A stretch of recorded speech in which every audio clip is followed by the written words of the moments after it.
Welcome to ಶಾಲಾ ಶಿಕ್ಷಣ.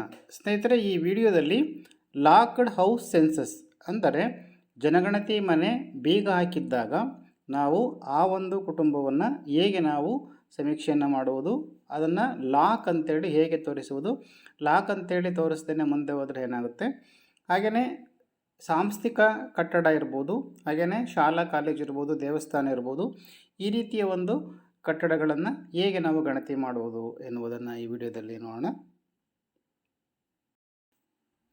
ಹಾಗೆಯೇ ಲಾಕ್ ಅಂತೇಳಿ ತೋರಿಸಿದ ಮೇಲೆ ನಾವು ಪುನಃ ಮತ್ತೊಂದು ದಿನ ಆ ಒಂದು ಪ್ರದೇಶಕ್ಕೆ ಭೇಟಿ ನೀಡಿದಾಗ ಅವರು ಅಲ್ಲಿ ಇರ್ತಾರೆ. ಆಗ ಆ ಒಂದು ಲಾಕನ್ನು ಹೇಗೆ ಓಪನ್ ಮಾಡಿಕೊಂಡು ಆ ಒಂದು ಕಟ್ಟಡದ ಗಣತಿಯನ್ನು ಮಾಡುವುದು ಎನ್ನುವುದನ್ನು ಕೂಡ ಈ ವಿಡಿಯೋದಲ್ಲಿ ನೋಡೋಣ. ಸ್ನೇಹಿತರೆ, ಮೊದಲಿಗೆ ನಿಮ್ಮ ಒಂದು HL ಆ್ಯಪನ್ನು ಓಪನ್ ಮಾಡ್ಕೊಳ್ತೀರಾ. ಇಲ್ಲಿ ನೋಡ್ಬೋದು ಮನೆ ಪಟ್ಟಿ ಕಾರ್ಯಾಚರಣೆ ಅಂತೇಳಿ ಕ್ಲಿಕ್ ಮಾಡ್ತೀರಾ. ಆನಂತರ ಈ ರೀತಿ ಒಂದು ಪೇಜ್ ಬರ್ತದೆ. ಇದರಲ್ಲಿ ನೀವು ಹೊಸ ಮನೆ ಪಟ್ಟಿ ನಮೂದು ಅಂತೇಳಿ ಆ ಒಂದು ಆಪ್ಷನ್ನ ಕ್ಲಿಕ್ ಮಾಡಿಕೊಂಡು ನೀವು ಗಣತಿಯನ್ನು ಮಾಡ್ತೀರಾ. ಗಣತಿಯನ್ನು ಮಾಡುವಂಥ ಸಂದರ್ಭದಲ್ಲಿ ನೀವು ಈಗಾಗಲೇ ಲೇಔಟ್ ಮ್ಯಾಪನ್ನು ಸಿದ್ಧಪಡಿಸ್ಕೊಂಡಿರ್ತೀರ, ಅದಕ್ಕೆ ನಂಬರ್ ಕೂಡ ಕೊಟ್ಕೊಂಡಿರ್ತೀರ. ಆ ನಂಬರ್ ಪ್ರಕಾರ ನೀವು ಕಟ್ಟಡ ಸಂಖ್ಯೆಗಳನ್ನು ಕೊಟ್ಟಿರ್ತೀರ. ಅದರ ಪ್ರಕಾರ ನೀವು ಗಣತಿಯನ್ನು ಮಾಡುವಂಥ ಸಂದರ್ಭದಲ್ಲಿ ಇಲ್ಲಿ ಉದಾಹರಣೆಗೆ ನಾವು ನೋಡ್ಬೋದು ಕಟ್ಟಡ ಸಂಖ್ಯೆ ಅಂತಿದೆ. ಈಗ 4ನೇ ಕಟ್ಟಡ ಏನಾಗಿದೆ, ಬೀಗ ಹಾಕಿದ್ದಾರೆ ಅಂತೇಳಿ ಇಳ್ಕೊಳ್ಳೋಣ. ಆಗ ಇಲ್ಲಿ 4 ಅಂತೇಳಿ ಟೈಪ್ ಮಾಡಿ. ಕ್ವಶನ್ ನಂಬರ್ 2ನಲ್ಲಿ ಕಟ್ಟಡ ಸಂಖ್ಯೆಯಲ್ಲಿ 4 ಅಂತೇಳಿ ನೀವು ಟೈಪ್ ಮಾಡಿ.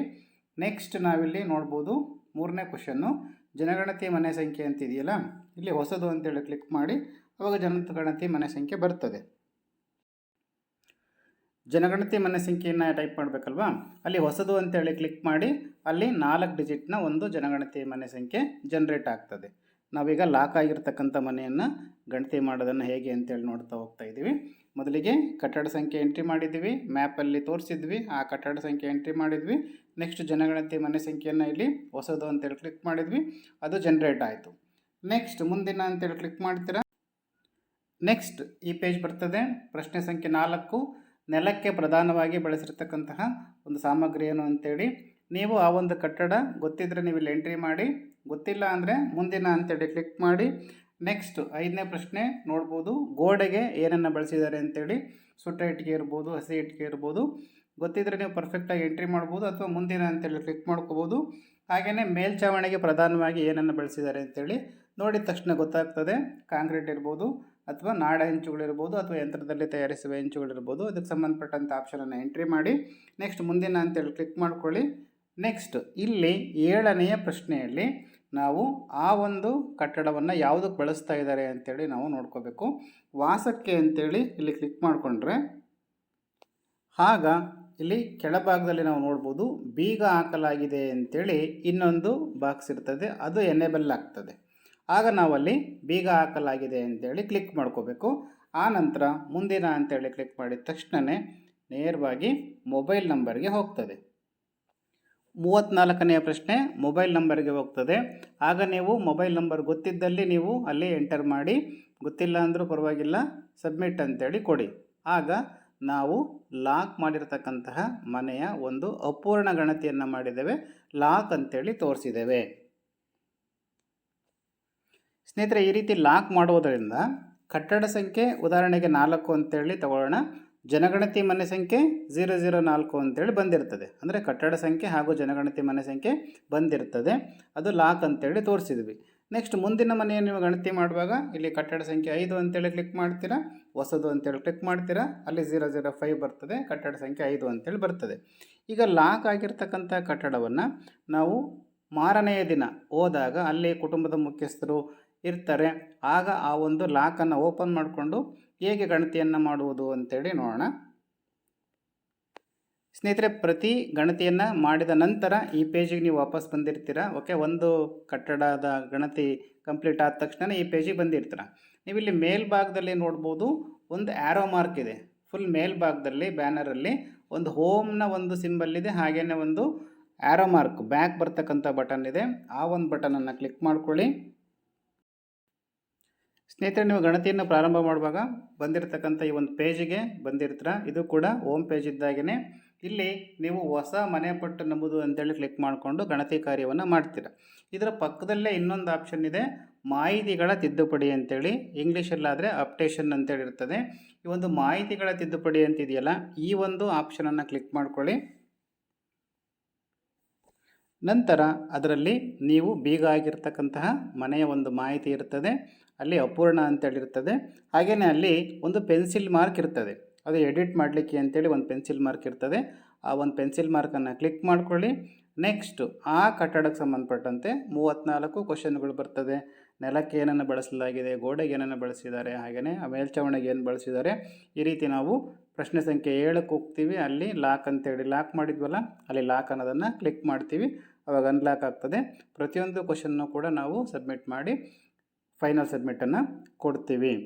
ಹೀಗೆ ನಾವು ಲಾಕನ್ನು ತೋರಿಸೋದ್ರಿಂದ ನಮ್ಮ ಕಟ್ಟಡ ಸಂಖ್ಯೆ ಹಾಗೂ ಜನಗಣತಿ ಮನೆ ಸಂಖ್ಯೆ ಹೋಗ್ತಾ ಇರುತ್ತೆ, ಸೀರಿಯಲ್ಲಾಗಿ ಹೋಗ್ತಾ ಇರ್ತದೆ. ನಾವು ಲಾಕ್ ತೋರಿಸ್ತೇನೆ ಮುಂದಿನ ಕಟ್ಟಡವನ್ನು ನಾವು ಜನಗಣತಿ ಮನೆ ಅಂತೇಳಿ ಮಾಡಿಕೊಂಡಾಗ ಕಟ್ಟಡ ಸಂಖ್ಯೆಗೂ ಹಾಗೂ ಜನಗಣತಿ ಮನೆ ಸಂಖ್ಯೆಗೂ ಕೂಡ ಡಿಫ್ರೆನ್ಸ್ ಬರ್ತದೆ. ಹಾಗಾಗಿ ನೀವು ಲಾಕ್ ಅಂತೇಳಿ ತೋರಿಸಿ ನೆಕ್ಸ್ಟ್ ಅದು ಡ್ರಾಫ್ಟಲ್ಲಿ ಸೇವ್ ಆಗಿರ್ತದೆ. ಈ ಮಾಹಿತಿಗಳ ತಿದ್ದುಪಡಿ ಅಂತಿದೆಯಲ್ಲ, ಅಲ್ಲಿ ಸೇವ್ ಆಗಿರ್ತದೆ ಡ್ರಾಫ್ಟ್ ರೂಪದಲ್ಲಿ. ಪುನಃ ಅದನ್ನು ಕ್ಲಿಕ್ ಮಾಡಿಕೊಂಡು ನಾವು ಕಂಪ್ಲೀಟ್ ಮಾಡಿದರೆ ಆವಾಗ ಜನಗಣತಿ ಮನೆ ಸಂಖ್ಯೆ ಸೀರಿಯಲ್ಲಾಗಿ ಬರ್ತದೆ. ಸ್ನೇಹಿತರೆ, ಈ ರೀತಿ ನೀವು ಬೀಗ ಆಗಿರ್ತಕ್ಕಂಥ ಮನೆಗಳ ಒಂದು ಗಣತಿ ಕಾರ್ಯವನ್ನು ಮಾಡಿ. ಸ್ನೇಹಿತರೆ, ನಂತರ ಶಾಲೆ ಇರ್ಬೋದು, ಅಂಗನವಾಡಿ ಇರ್ಬೋದು, ದೇವಸ್ಥಾನ ಇರ್ಬೋದು, ಹಾಗೆಯೇ ಒಂದು ಶುದ್ಧ ನೀರಿನ ಘಟಕ ಇರ್ಬೋದು, ಖಾಲಿ ಮನೆ ಇರ್ಬೋದು, ಈ ರೀತಿಯ ಒಂದು ಕಟ್ಟಡಗಳನ್ನು ಹೇಗೆ ಗಣತಿ ಕಾರ್ಯವನ್ನು ಮಾಡುವುದು ಎಂದು ನೋಡೋಣ. ಮೊದಲಿಗೆ ಈ ರೀತಿ ಒಂದು ಪೇಜ್ ಓಪನ್ ಆಗ್ತದೆ. ನೆಕ್ಸ್ಟ್ ನೀವು ಇಲ್ಲಿ ನೋಡ್ಬೋದು, ಕಟ್ಟಡ ಸಂಖ್ಯೆಯನ್ನು ಹಾಕ್ತೀರಾ. ಓಕೆ, ಶಾಲೆ ಇರಲಿ, ದೇವಸ್ಥಾನ ಇರಲಿ, ಅಂಗನವಾಡಿ ಇರಲಿ. ಓಕೆ, ಕಟ್ಟಡ ಸಂಖ್ಯೆಯನ್ನು ನೀವು ಮ್ಯಾನ್ಯಲ್ಲಾಗಿ ಇಲ್ಲಿ ಟೈಪ್ ಮಾಡಿ. ಓಕೆ, ಇಲ್ಲಿ ಡ್ರಾಪ್ ಬಟನ್ ಇದೆ. ಡ್ರಾಪ್ ಬಟನ್ ಅಂದರೆ ಈಗಾಗಲೇ ನಾವು ಎಂಟರ್ ಮಾಡಿರ್ತಕ್ಕಂಥ ಕಟ್ಟಡಗಳ ನಂಬರ್ ಇಲ್ಲಿ ಬರ್ತದೆ. ನಾವು ಹೊಸ ಕಟ್ಟಡವನ್ನು ಎಂಟರ್ ಮಾಡಬೇಕು ಅಂದರೆ ಇಲ್ಲಿ ನಾವು ಗೆರೆ ಮೇಲೆ ಕ್ಲಿಕ್ ಮಾಡಿಕೊಂಡು ಅಲ್ಲಿ ಟೈಪ್ ಮಾಡಬೇಕು ಕಟ್ಟಡ ಸಂಖ್ಯೆಯನ್ನು. ನೆಕ್ಸ್ಟ್ ಜನಗಣತಿ ಮನೆ ಸಂಖ್ಯೆ ಇಲ್ಲಿ ಹೊಸದು ಅಂತೇಳಿ ಕ್ಲಿಕ್ ಮಾಡಬೇಕು, ಆಗ ಜನಗಣತಿ ಮನೆ ಸಂಖ್ಯೆ ಬರ್ತದೆ. ಶಾಲೆ ಇರಲಿ, ಅಂಗನವಾಡಿ ಇರಲಿ, ದೇವಸ್ಥಾನ ಇರಲಿ, ಅವೆಲ್ಲಕ್ಕೂ ಕೂಡ ಜನಗಣತಿ ಮನೆ ಸಂಖ್ಯೆ ಬರ್ತದೆ. ನೆಕ್ಸ್ಟ್ ಮುಂದಿನ ಪೇಜಲ್ಲಿ ಈ ಒಂದು ಕಟ್ಟಡಕ್ಕೆ, ಈ ಒಂದು ಜನಗಣತಿ ಮನೆಗೆ ನೆಲಕ್ಕೆ ಪ್ರಧಾನವಾಗಿ ಏನನ್ನು ಬಳಸಲಾಗಿದೆ ಅಂತೇಳಿ ಸಂಬಂಧಪಟ್ಟಂತೆ ಇಲ್ಲಿ ಆಪ್ಷನ್ಗಳಿದೆ 7. ಇದರಲ್ಲಿ ಸಂಬಂಧಪಟ್ಟಂಥ ಆಪ್ಷನ್ ನೀವು ಎಂಟರ್ ಮಾಡಿ. ಓಕೆ, ನೆಕ್ಸ್ಟು ಗೋಡೆಗೆ ಯಾವ ಒಂದು ಸಾಮಗ್ರಿಯನ್ನು ಬಳಸಲಾಗಿದೆ ಅಂತೇಳಿ ಇದರಲ್ಲೂ ಕೂಡ ಸಂಬಂಧಪಟ್ಟಂಥ ಆಪ್ಷನನ್ನು ಎಂಟರ್ ಮಾಡಿ. ಓಕೆ, ನೆಕ್ಸ್ಟು ಮೇಲ್ಛಾವಣಿಗೆ ಅಂದರೆ ಈ ಒಂದು ಕಟ್ಟಡದಲ್ಲಿ ಪ್ರಧಾನವಾಗಿ ಏನನ್ನು ಬಳಸಿದ್ದಾರೆ ಅಂತೇಳಿ, ಮೇಲ್ಛಾವಣಿಗೆ ಕಾಂಕ್ರೀಟ್ ಬಳಸಿದಾರಾ ಅಥವಾ ಹೆಂಚುಗಳನ್ನು ಬಳಸಿದಾರಾ, ಸಂಬಂಧಪಟ್ಟಂತೆ ನೀವು ಎಂಟರ್ ಮಾಡಿ. ಓಕೆ, ನೆಕ್ಸ್ಟು ನಾವಿಲ್ಲಿ ನೋಡ್ಬೋದು ಪ್ರಶ್ನೆ ಸಂಖ್ಯೆ 7. ಇದರಲ್ಲಿ ಆ ಒಂದು ಜನಗಣತಿ ಮನೆಯನ್ನು ಯಾವ ಉದ್ದೇಶಕ್ಕೆ ಬಳಸಲಾಗುತ್ತಿದೆ ಅಂತೇಳಿ ಬರ್ತದೆ. ಈ ಪ್ರಶ್ನೆಯಲ್ಲಿ ನಾವು ನೋಡಬೇಕು, ಶಾಲೆ, ಕಾಲೇಜು ಇತ್ಯಾದಿ ಅಂತೇಳಿ 4ನೇ ಆಪ್ಷನ್ ಇದೆ. ಆ ಒಂದು ಆಪ್ಷನ್ನ ಕ್ಲಿಕ್ ಮಾಡಿ ಮುಂದಿನ ಅಂತೇಳಿ ಕ್ಲಿಕ್ ಮಾಡಿದ ತಕ್ಷಣವೇ ಪ್ರಿವ್ಯೂ ಬರ್ತದೆ. ಈ ರೀತಿ ಯಾವುದೇ ರೀತಿಯ ಮುಂದಿನ ಪ್ರಶ್ನೆಗಳು ಓಪನ್ ಆಗೋದಿಲ್ಲ, ಹಾಗೆಯೇ ಮೊಬೈಲ್ ನಂಬರ್ ಕೂಡ ಬರೋದಿಲ್ಲ. ಈ ರೀತಿಯ ಪ್ರಿವ್ಯೂ ಬರ್ತದೆ. ಸಬ್ಮಿಟ್ ಆಪ್ಷನನ್ನು ಖಚಿತ ಅಂತೇಳಿ ಕ್ಲಿಕ್ ಮಾಡಿ ಆವಾಗ ಸಬ್ಮಿಟ್ ಆಗ್ತದೆ. ಅದೇ ರೀತಿ ಇಲ್ಲಿ ವಾಸಕ್ಕೆ ಮತ್ತು ವಾಸ ಮತ್ತು ಇತರ ಬಳಕೆ ಇವೆರಡು ಆಪ್ಷನ್ನಿಗೆ ಮಾತ್ರ 34 ಕ್ವಶನ್ ಬರ್ತದೆ. ಹಾಗಾಗಿ ಅಂಗಡಿ ಇರ್ಬೋದು, ಹಾಸ್ಪಿಟಲ್ ಇರ್ಬೋದು, ಪೂಜಾ ಸ್ಥಳ, ದೇವಸ್ಥಾನ ಇದ್ದರೆ ನೀವು ಆಪ್ಷನ್ 8 ಪೂಜಾ ಸ್ಥಳ ಅಂತೇಳಿ ಕ್ಲಿಕ್ ಮಾಡಿ ಮುಂದಿನ ಅಂತೇಳಿ ಕ್ಲಿಕ್ ಮಾಡ್ತೀರಾ, ತಕ್ಷಣವೇ ಪ್ರಿವ್ಯೂ ಬರ್ತದೆ. ನೀವು ನೋಡ್ಕೊಳ್ತೀರಾ, ಖಚಿತ ಅಂತೇಳಿ ಕ್ಲಿಕ್ ಮಾಡ್ತೀರಾ. ಹಾಗಾಗಿ ಈ ರೀತಿಯ ಒಂದು ವಾಸಕ್ಕೆ ಮತ್ತು ವಾಸ ಮತ್ತು ಇತರ ಬಳಕೆಯನ್ನು ಬಿಟ್ಟು ಉಳಿದಿರ್ತಕ್ಕಂಥ ಒಂದು ಖಾಲಿ ಮನೆ ಇರ್ತದೆ ಅಂತ ಇಟ್ಕೊಳ್ಳೋಣ. ಆಗ ಅಲ್ಲಿ 0 ಖಾಲಿ ಅಂತಿದೆಯಲ್ಲ, ಅದನ್ನು ಕ್ಲಿಕ್ ಮಾಡ್ಕೋಬೇಕು. ಇಲ್ಲಿ ನಾವು ಗಮನಿಸಬೇಕು, ನಾವು ಈ ಒಂದು ಆಪ್ಷನ್ಗಳನ್ನು ಎಂಟರ್ ಮಾಡಿದ ನಂತರ ಇಲ್ಲಿ ನೈಜ ಬಳಕೆಯನ್ನು ನಮೂದಿಸಿ ಅಂತೇಳಿ ಆ ಒಂದು ಬಟನ್ ಓಪನ್ ಆಗ್ತದೆ. ಅಲ್ಲಿ ನಾವು ಟೈಪ್ ಮಾಡಬೇಕು. ಈಗ ಶಾಲೆ ಇದ್ದರೆ ಅಲ್ಲಿ ಶಾಲೆ ಅಂತೇಳಿ ಟೈಪ್ ಮಾಡಿ, ದೇವಸ್ಥಾನ ಇದ್ದರೆ ದೇವಸ್ಥಾನ ಅಂತೇಳಿ ಪುನಃ ಅಲ್ಲಿ ಅಕ್ಷರದಲ್ಲಿ ಟೈಪ್ ಮಾಡಿ. ಹಾಗೆಯೇ ಶುದ್ಧ ನೀರಿನ ಘಟಕ ಇದ್ದರೆ ಅದನ್ನು ಟೈಪ್ ಮಾಡಿ. ಖಾಲಿ ಮನೆ ಇದ್ದರೆ ನೀವು ಖಾಲಿ ಮನೆ ಅಂತೇಳಿ ಅಲ್ಲಿ ಆಪ್ಷನ್ 0 ಕ್ಲಿಕ್ ಮಾಡ್ತೀರಾ. ಅಲ್ಲಿ ನೀವು ಕೆಳಭಾಗದಲ್ಲಿ ಈಗ ಒಂದು ಊರಿನಲ್ಲಿ ಒಂದು ಖಾಲಿ ಮನೆ ಇರ್ತದೆ, ಅವರು ಬೇರೆ ಒಂದು ಹೊಸ ಕಟ್ಟಡವನ್ನು ಕಟ್ಕೊಂಡು ಅಲ್ಲಿ ವಾಸ ಮಾಡ್ತಾ ಇರ್ತಾರೆ, ಹಳೆ ಮನೆಯನ್ನು ಖಾಲಿ ಬಿಟ್ಟಿರ್ತಾರೆ. ಆಗ ಅದೇ ಮಾಹಿತಿಯನ್ನು ನೀವು ಟೈಪ್ ಮಾಡ್ಬೋದು, ಬೇರೊಂದು ಕಟ್ಟಡದಲ್ಲಿ ಅವರು ವಾಸವಿದ್ದಾರೆ, ಈ ಮನೆ ಖಾಲಿ ಬಿಡಲಾಗಿದೆ ಅಂತೇಳಿ. ಹಾಗೆಯೇ ಇತರೆ ವಾಸೇತರ ಬಳಕೆ ಅಂತೇಳಿ ಕ್ಲಿಕ್ ಮಾಡಿಕೊಂಡು ಒಂದು ದನದ ಕೊಟ್ಟಿಗೆ ಆಗಿರ್ಬೋದು ಅದರ ಧನದ ಕೊಟ್ಟಿಗೆ ಅಂತೇಳಿ ಅಲ್ಲಿ ಟೈಪ್ ಮಾಡಿ. ಈ ರೀತಿ ಅದಕ್ಕೆ ಸಂಬಂಧಪಟ್ಟಂತಹ ನೈಜ ಬಳಕೆಯನ್ನು ನಾವು ಟೈಪ್ ಮಾಡಿ ಮುಂದಿನ ಅಂತೇಳಿ ಕ್ಲಿಕ್ ಮಾಡಿದ ತಕ್ಷಣವೇ ಇಲ್ಲಿ ಪ್ರಿವ್ಯೂ ಬರ್ತದೆ. ನೀವು ಖಚಿತ ಅಂತೇಳಿ ಕ್ಲಿಕ್ ಮಾಡಿದರೆ ಆ ಒಂದು ಜನಗಣತಿಯ ಮನೆ ಸಂಖ್ಯೆಯ ಗಣತಿ ಕಂಪ್ಲೀಟ್ ಆಗ್ತದೆ. ಸ್ನೇಹಿತರೆ, ಈ ರೀತಿ ನೀವು ಶಾಲೆ, ಕಾಲೇಜು, ದೇವಸ್ಥಾನ, ಅಂಗಡಿ, ಅಂಗನವಾಡಿ, ಖಾಲಿ ಮನೆಗಳು ಇವುಗಳನ್ನು ನೀವು ಗಣತಿಯನ್ನು ಕಂಪ್ಲೀಟ್ ಮಾಡಿ.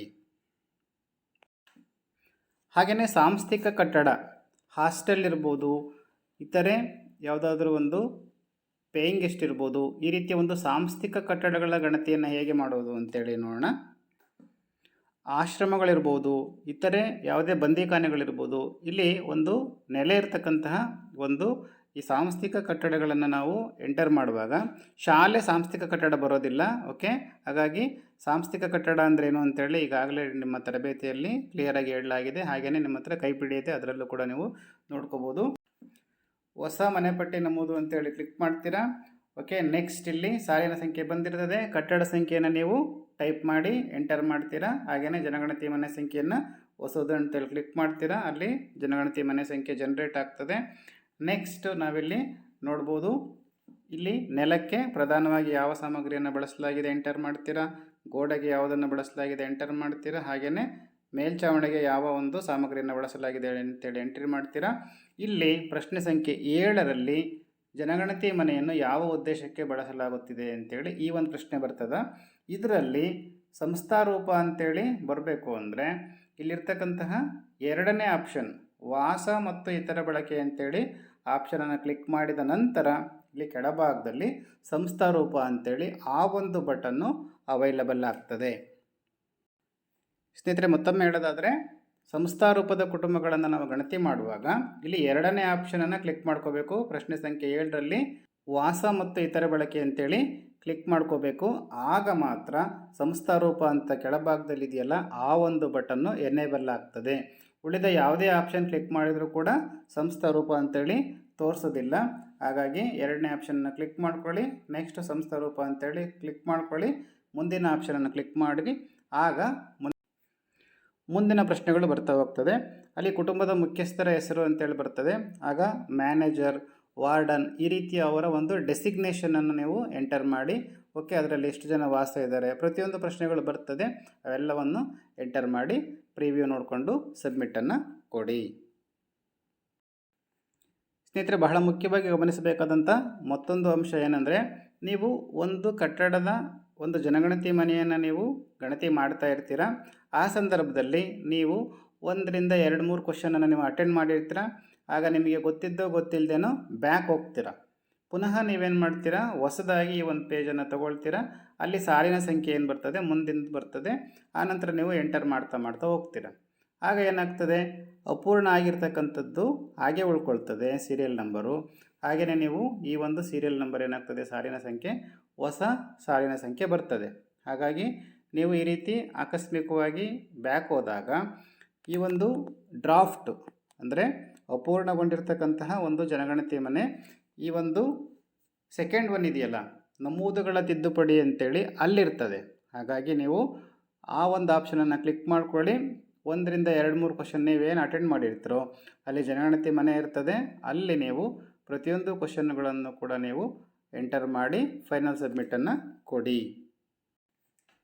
ತುಂಬ ಜನ ಗಣತಿದಾರರು ಹಾಗೆಯೇ ಮೇಲ್ವಿಚಾರಕರು ಈ ಒಂದು ಕ್ವಶನ್ ಕೇಳ್ತಾ ಇದ್ದಾರೆ. ಗೊತ್ತಿಲ್ಲದೇ ಅಪೂರ್ಣಗೊಂಡಿರ್ತದೆ, ಅದನ್ನು ಅವರು ಡಿಲೀಟ್ ಅಂತೇಳಿ ಮಾಡಿರ್ತಾರೆ. ಹಾಗಾಗಿ ಸಾಲಿನ ಸಂಖ್ಯೆ ಏನಾಗ್ತದೆ ಮುಂದೆ ಹೋಗ್ತಾ ಇರ್ತದೆ. ಹಾಗಾಗಿ ಸಾಲಿನ ಸಂಖ್ಯೆ ಜನರೇಟ್ ಆಗೋದ್ರಿಂದ ನೀವು ಅಪೂರ್ಣಗೊಂಡಿರ್ತಕ್ಕಂತಹ ಒಂದು ಕಟ್ಟಡಗಳ ಗಣತಿ ಈ ಒಂದು ಸೆಕೆಂಡ್ ಆಪ್ಷನ್ನಲ್ಲಿ ಮಾಹಿತಿಗಳ ತಿದ್ದುಪಡಿ ಅಂತಿದೆಯಲ್ಲ ಅಲ್ಲಿರ್ತದೆ.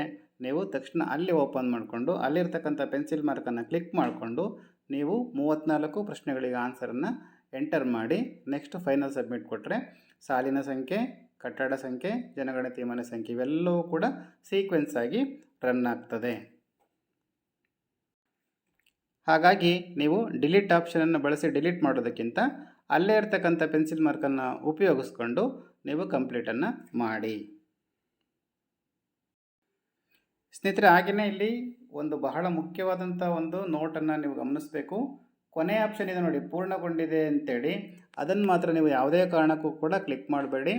ಅದನ್ನು ಕ್ಲಿಕ್ ಮಾಡಿಕೊಂಡು ಏನಾದರೂ ನೀವು ಫೈನಲ್ ಸಬ್ಮಿಟ್ ಕೊಟ್ಟರೆ ನಿಮ್ಮ ಒಂದು ಬ್ಲಾಕ್ನ ಗಣತಿ ಕಂಪ್ಲೀಟ್ ಆಗಿದೆ ಅಂತೇಳಿ ಅಲ್ಲಿಂದ ಮುಂದಕ್ಕೆ ಯಾವುದೇ ಗಣತಿಯನ್ನು ಮಾಡಲಿಕ್ಕೆ ಬರೋದಿಲ್ಲ. ಹಾಗಾಗಿ ಇಡೀ ನಮ್ಮ ಬ್ಲಾಕ್ನ ಎಲ್ಲ ಕಟ್ಟಡಗಳು, ಎಲ್ಲ ಜನಗಣತಿ ಮನೆಗಳು ಕಂಪ್ಲೀಟ್ ಆದ ನಂತರ ಈ ಒಂದು ಲಾಸ್ಟ್ ಇದೆಯಲ್ಲ ಪೂರ್ಣಗೊಂಡಿದೆ ಅಂತೇಳಿ ಅದನ್ನು ಕ್ಲಿಕ್ ಮಾಡಿ ಅಲ್ಲಿವರೆಗೂ ಕೂಡ ಅದನ್ನು ಟಚ್ ಮಾಡಲಿಕ್ಕೆ ಹೋಗಬೇಡಿ. ಸ್ನೇಹಿತರೆ, ಇನ್ನೂ ಹೆಚ್ಚಿನ ಮಾಹಿತಿಯನ್ನು ಮುಂದಿನ ವಿಡಿಯೋಗಳಲ್ಲಿ ನೋಡೋಣ. Thank you.